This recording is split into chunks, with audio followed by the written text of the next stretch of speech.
कैसे हैं आप सब लोग। ब्यूटीफुल सक्सेस स्टोरी लेकर के आई हूं। इनको लव वाइब्रेशन का रिजल्ट 7 दिन के अंदर ही मिल गया था। तो ये आपके ऊपर डिपेंड करता है कि आप किस तरह से लव वाइब्रेशन भेज रहे हैं। इन्होंने अपना नाम मेंशन करने के लिए मना किया, इसलिए इनका नाम मैं नहीं ले सकती हूँ। लेकिन चलिए क्या है सक्सेस स्टोरी वो देखते हैं। इन्होंने लिखा है, हेलो दी, मुझे लव वाइब्रेशन का रिजल्ट सिर्फ 7 दिन के अंदर ही मिल गया और जो मुझे रिजल्ट मिला उसे देख करके मैं चौंक गई, क्योंकि मेरी शादी को 12 साल कंप्लीट हो चुके हैं। मेरे हस्बैंड ने आज तक कभी भी मुझे सॉरी नहीं बोला। उनका नेचर कुछ ऐसा है जैसे कि अगर कोई गलती हो भी जाए तो मैं ही सॉरी बोलती हूँ, मैं ही उन्हें मनाती हूँ। और ये सब चीज़ें करते करते 12 साल हो गए। मैंने बहुत ज़्यादा कोशिश की, बहुत पॉजिटिव रही, बहुत चीज़ों को पहले तो गुस्से से समझाने की कोशिश की, फिर आराम से भी समझाने की कोशिश की, प्यार से समझाने की कोशिश की। मैं कई कई महीने रूठी रही, लेकिन ये चीज़ें कभी ठीक नहीं हुई। फिर मैंने सोचा कि मैं इसे कैसे ठीक करूं, क्योंकि मेरे हस्बैंड का नेचर जो है उससे मुझे बहुत ज़्यादा ही हर्ट होता था। लेकिन इस बार जो हुआ वो तो मैजिक ही हो गया। मैंने आपका लव वाइब्रेशन वाला वीडियो देखा और उनको सोल तरीके से देखना शुरू किया। वो बिल्कुल मेरे सामने भी होते हैं तो भी मुझे गुस्सा आ जाता था, लेकिन अब मैंने सोचा कि मुझे लव वाइब्रेशन भेजनी है और मैंने रात को लव वाइब्रेशन भेजनी शुरू की। मैं उन्हें बहुत ही प्यार से ऐसे समझती थी कि इस आत्मा के साथ में मेरा बहुत गहरा संबंध है। I am sorry, please forgive me, thank you, I love you. और मैं यही बोलते बोलते सो जाती थी। और जब मैं सुबह उठती थी तो बहुत अच्छा फील कर रही होती थी। लेकिन ये सब चीज़ें हमारे एक झगड़े के बीच में चल रही थी। और वो जो झगड़ा था, अब मैं समझ चुकी थी कि मुझे काफ़ी टाइम लगेगा इसको ठीक करने के लिए, मुझे ही सॉरी बोलना पड़ेगा जा कर के। लेकिन इस बार मैंने ये नहीं सोचा था कि वो मुझे सॉरी बोले या मैं उन्हें कुछ समझाऊं। मैंने सिर्फ अपने सच्चे दिल से प्यार से उन्हें लव वाइब्रेशन भेजी। और 7वें दिन 12 साल की शादी के बाद मेरे हस्बैंड आए और उन्होंने मुझसे कहा कि मैंने तुम्हारे साथ बहुत ही बुरा बर्ताव किया है, इतनी बदतमीजी से मुझे तुम्हें नहीं बोलना चाहिए। और मैंने जब भी तुमसे बदतमीजी से बात की है, मैं उस हर बदतमीजी के लिए तुमसे सॉरी बोलना चाहता हूँ। मैं सचमुच में बहुत ज़्यादा गिल्टी फील कर रहा हूँ कि मुझे ऐसे बात नहीं करनी चाहिए। तुम मेरी बहुत ही प्यारी वाइफ हो और मैं तुमसे बहुत ज़्यादा ही प्यार करता हूँ। मुझसे गलती हुई है, प्लीज़ तुम मुझे माफ़ कर देना।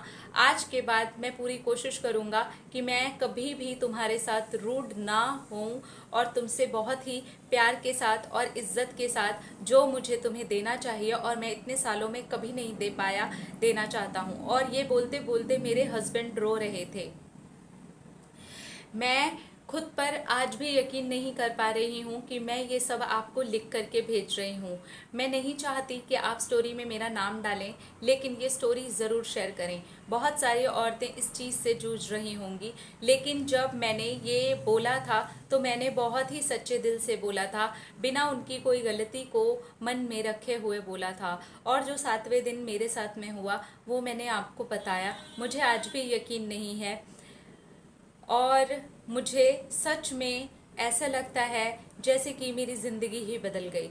लेकिन उसके बाद में भी अभी तक भी मैं अपने हस्बैंड को लव वाइब्रेशन भेजती हूँ, क्योंकि अब मैं हीलिंग की पावर समझ गई हूँ और मैंने इस रिश्ते को पूरी तरह से हील करने का ठान लिया है। क्योंकि मेरे मन में बहुत ज़्यादा कड़वाहट आ गई थी अपने हस्बैंड के नेचर की वजह से, लेकिन अब वो कड़वाहट मुझे निकालनी है और मुझे इस रिश्ते को बहुत ही सुंदर बनाना है। मेरे पति पूरी तरह से बदल गए हैं, ये कैसे हुआ है मुझे नहीं पता, लेकिन हाँ, हीलिंग बहुत ही अच्छे तरीके से काम करती है।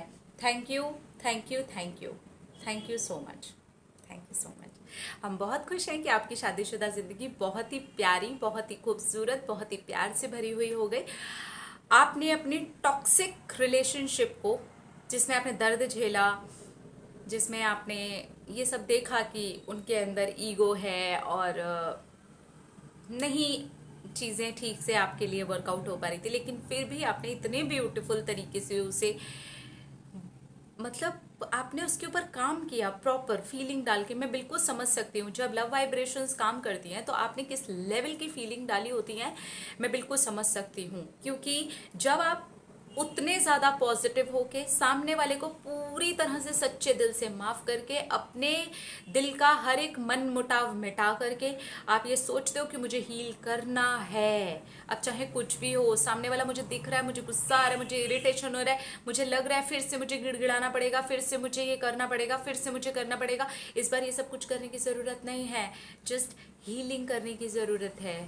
उस रिलेशनशिप के अंदर एक सुधार की ज़रूरत है। तो किसी किसी को इसके रिजल्ट्स बहुत जल्दी मिल जाते हैं, जैसे कि इनको मिल गए, किसी किसी को थोड़ा सा टाइम लग जाता है। लेकिन ये जो सारी चीज़ें होती हैं, जो टाइम लगता है, ये हमारे अंदर जो बैठा हुआ होता है ना, गुस्सा, डर, चिड़चिड़ाहट, हमने जितने भी टाइम उसको कैरी करके रखा होता है और अब भी हम ऊपर से बोल सकते हैं, कभी कभी हमें ये महसूस भी हो सकता है कि हमने इन्हें माफ़ कर दिया, लेकिन फिर से हमारी बातों में, फिर से हमारे ख्यालों में, फिर से हमारी सोच में वो चीज़ आ जाती है कि यार नहीं, इन्होंने तो वैसा किया ही था ना, इन्होंने तो वैसा किया ही था ना, ये तो मेरे साथ ऐसे बोलती है ना, वैसा तो बोलता है ना, इसने वैसा तो बोला था ना। हम सालों साल पुरानी बातें भी नहीं भूल पाते हैं। लेकिन अगर आप हील करना चाहते हैं तो सारी चीज़ों को साइड रख के और अपने आप को पॉजिटिव रूप में तैयार करके, ये सोच करके कि आप मुझे किसी के भी सामने गिड़गिड़ाना नहीं है, झुकना नहीं है, सहन वहन करना नहीं है। देखिए, लॉ ऑफ अट्रैक्शन जो होता है वो आपको सहन करने के लिए नहीं बोलता।